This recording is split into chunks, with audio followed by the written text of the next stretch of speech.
the main point of the discussion was for U.S. Treasury Secretary Jack Lew to encourage the Chinese to keep moving ahead with economic reform. In the third plenum, China came out with a good vision of what it needs to do to rebalance its economy. So part of Jack Lew's message was telling the Chinese to keep moving ahead with reform, to be bold. That reform is going to be good for China's economy, and it's going to be good for U.S.-China economic relations. Exchange rate, that has been a point of contention for a number of years. It had been going into the direction that the U.S. wanted, but lately it's fallen back a bit through some depreciation of the yuan. Was that a topic, and what are the U.S.'s concerns? Right, so I'm sure that was one of the topics. Actually, Jack Lew was clear about that and in his press remarks.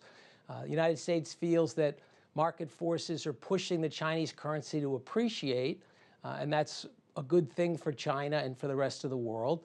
Recently, the government has been intervening to push down the value of the Chinese yuan, and that's something the U.S. objects to. So Jack Lew was making very clear what the U.S. view is on this.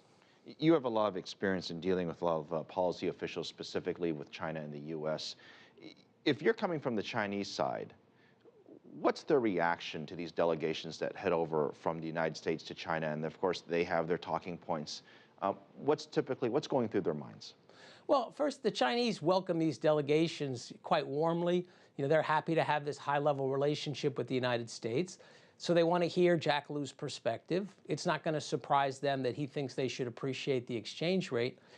Chinese are not going to change their policy immediately in response to an American delegation.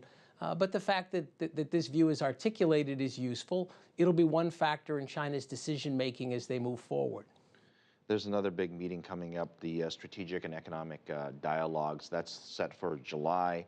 Is it possible that the U.S. or China, for that matter, might have some issues they want to resolve prior to that or during that period? Well, I think the timing of this visit is no coincidence. It's about 2 months in advance of the Strategic and Economic Dialogue. So this is a good time for Jack Lew to raise issues, you know, that China still has time to respond to. So I don't think it's so much trying to get things done before the big meeting, but trying to get some agreements in time for the big meeting. I guess it would be nice to see some appreciation of the Chinese currency before we get to July. But there are other important issues that they're going to be discussing at the economic meeting, and the Secretary would have been previewing those. Let me ask you this, the relationship between the Chinese and the Americans, specifically on the U.S. debt issue, the holding of U.S. treasuries. There are some that are saying that the Chinese are paring back some of their holdings of U.S. treasuries. And first of all, is that true? And second, what does that mean, I guess, to the average person? Right. So it's not true in a fundamental sense. In the first quarter, China accumulated another $129 billion of reserves. That's why their currency value was going down. Now, we don't know the exact composition, but a lot of their reserves are in U.S. treasuries, but they also buy what I call close substitutes. They buy bonds of Fannie and Freddie. They buy top-rated corporate paper in the United States. These are all close substitutes. So China's buying a lot of U.S. treasuries and similar instruments, and that's tending to keep interest rates relatively low in the United States.